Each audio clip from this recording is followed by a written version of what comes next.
How does a person receive comfort? What we think and what we assume that comfort is when we go to someone and we speak to them about the fact that they should be comforted even though that person has passed on. But in actuality, it's quite the opposite. In actuality, when we speak to someone about their lives, even though we know that they physically passed on, we actually are comforting the bereaver, comforting the griever even more.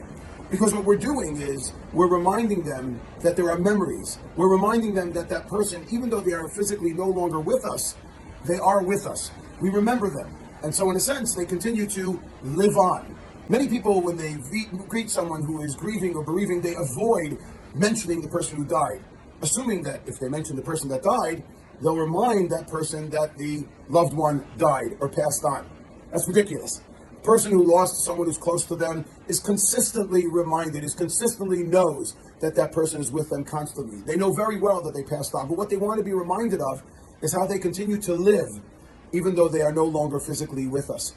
Their spirit resounds, their memories are alive, and their legacy continues. This is why when Yaakov Avinu, Rav Soloveitchik explains, when the sons, the brothers, come to comfort him, after they assume and they suggest that Joseph is no longer alive, it says, Vayima'en Yaakov li'itnachem. Yaakov, Jacob, our forefather, refuses to be comforted. Why? This demonstrates that in a sense, Yaakov, Jacob, our forefather, understood that Joseph is still alive.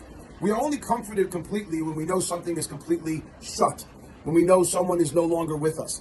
But so long as they still resonate with us, we're never really comforted because they're still with us. They still, and their memories are still alive and they resound in our daily lives. And this is the proclamation that we make this week on Shabbat Nachamu. Nachamu, Nachamu, Ami. How do we receive comfort? By reminding ourselves that the temple is not with us. That reminds us that we anticipate that the temple one day will be with us. So let us embrace these memories. Let us understand the significance of what it means to be comforted.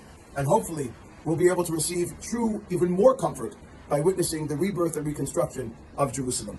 Shabbat Shalom.